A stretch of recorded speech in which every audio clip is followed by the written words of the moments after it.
তথাকথিত এই বিশ্ব ভালোবাসা দিবসকে আমরা সবাই মিলে বয়কট করবো ইনশাআল্লাহ। এটাকে আমরা বর্জন করবো ইনশাআল্লাহ। ইনশাআল্লাহ আমাদের পরিবারের কোনো সদস্যকে আমরা এখানে শরীক হতে দিব না ইনশাআল্লাহ। এবং আমাদের যাদের সামর্থ্য আছে তারা আমরা হাত দিয়ে প্রতিবাদ করবো ইনশাআল্লাহ।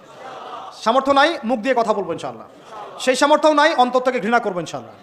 এরপর ইমানের কোনো স্তর আর বাকি নাই। 1993 সালে প্রথম বাংলাদেশের মাটিতে এইভাবে ঢাকঢোল পিটায় এই বিশ্ব ভালোবাসা দিবস চালু করা হলো।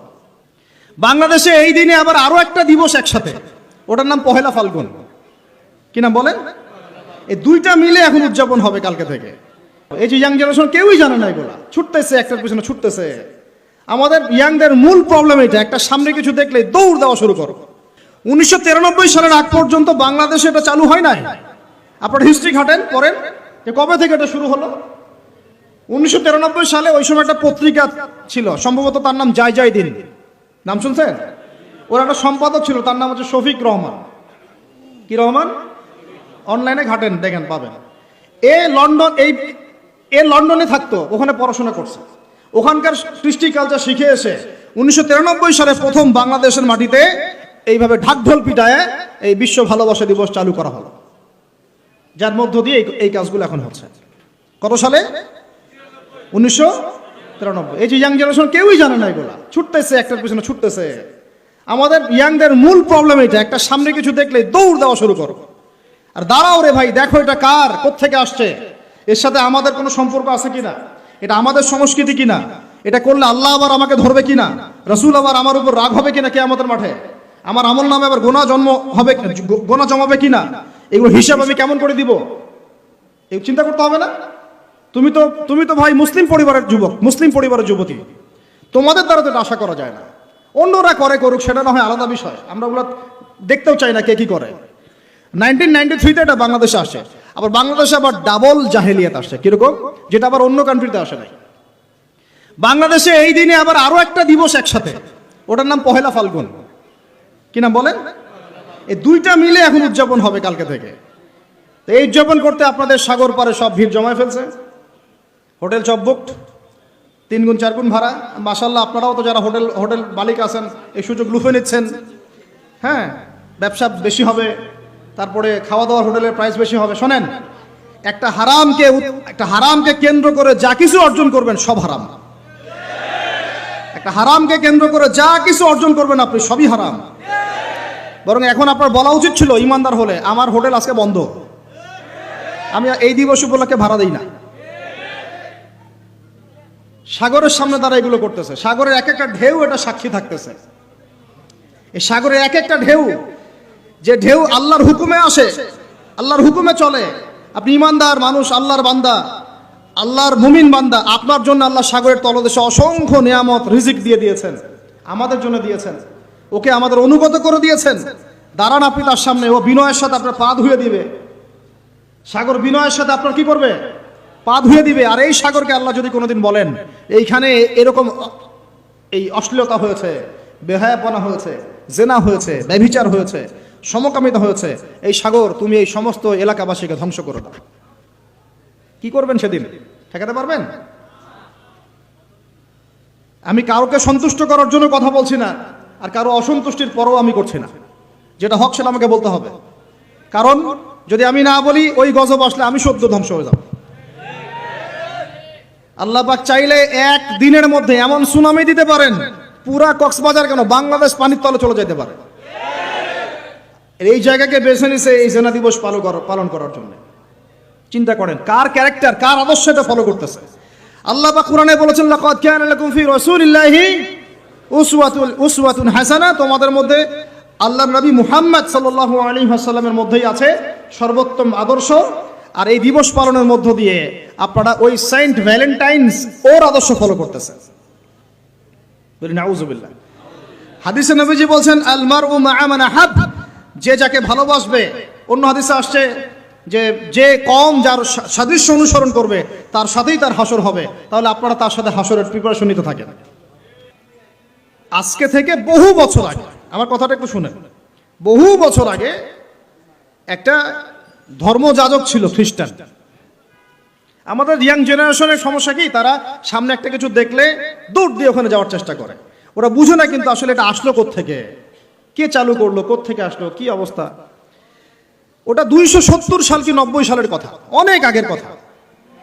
ওখানে একটা সেন্ট বলে এরা, যে সেন্ট মার্টিন আপনারা বলেন, এটাও একটা ধর্মযাজকের নামেই। আপনারা তো অনেকে জানেনও না যে সেন্ট মার্টিন দিবসও আছে। সেন্ট মার্টিনও কিন্তু দিবস আছে, প্রত্যেক ধর্মযাজকের নামে পশ্চিমরা দিবস তৈরি করছে আর কি। সেন্ট মার্টিন দিবস কবে জানেন আপনারা? 11 নভেম্বর। কত তারিখ? 11 নভেম্বর। তা ওটা আবার পালন করতে যায় না,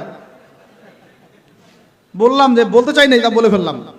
তো প্রত্যেক সেন্টের নামে ওরা এরকম করে একটা দিবস বানায়, ওদেরকে স্মরণীয় করে রাখার জন্য। কথা বুঝতে পারছেন? আমরা কি কখন আবু বকর দিবস বানিয়েছি? ওমর দিবস বানিয়েছে?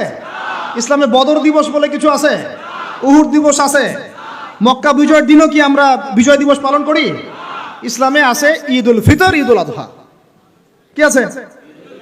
ঈদ উল ফিতর, ঈদ উল আজহা আছে। আমাদের আশুরা আছে, মুহররম আছে, ওখানে ইবাদত আছে। তারপরে আমাদের আরাফার দিনে সওমের ব্যাপার আছে, জিলহজে হজের ব্যাপার আছে, রমাদানের ব্যাপার আছে, এইগুলো আছে। আমরা কি নির্দিষ্ট করে কোনো দিনকে শুভ অশুভ এরকম ফিক্স করি?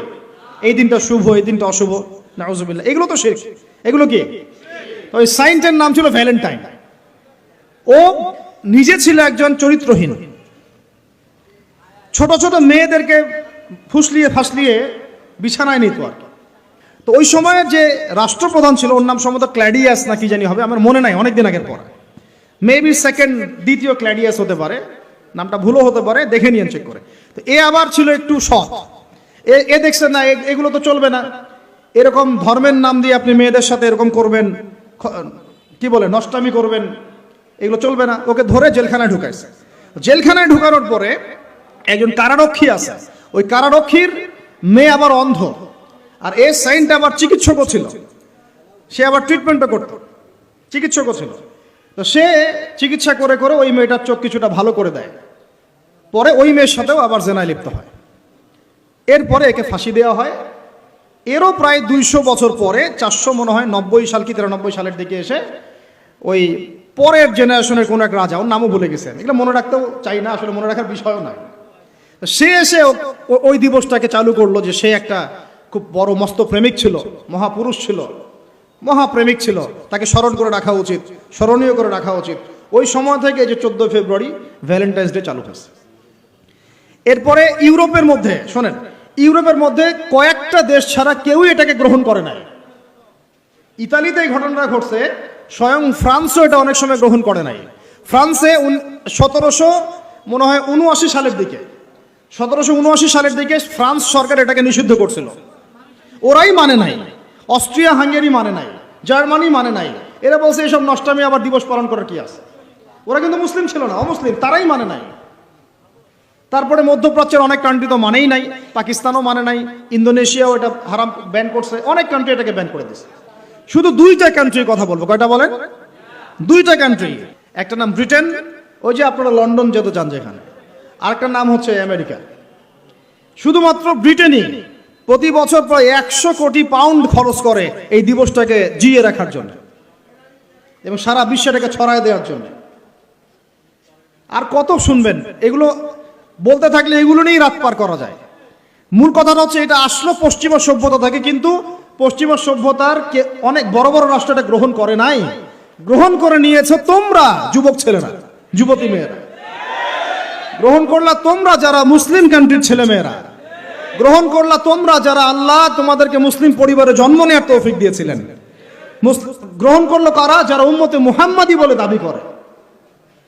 চিন্তা করা যায়।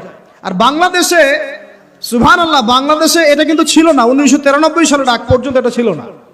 কত সাল বলেন? 1993 সালের আগ পর্যন্ত বাংলাদেশে এটা চালু হয় নাই। আপনারা হিস্ট্রি ঘাটেন, পড়েন যে কবে থেকে এটা শুরু হলো। 1993 সালে ওই সময় একটা পত্রিকা ছিল, সম্ভবত তার নাম জয় জয় দিন, নাম শুনছেন? ওর একটা সম্পাদক ছিল, তার নাম হচ্ছে শফিক রহমান। কি রহমান? অনলাইনে ঘাটেন, দেখেন পাবেন।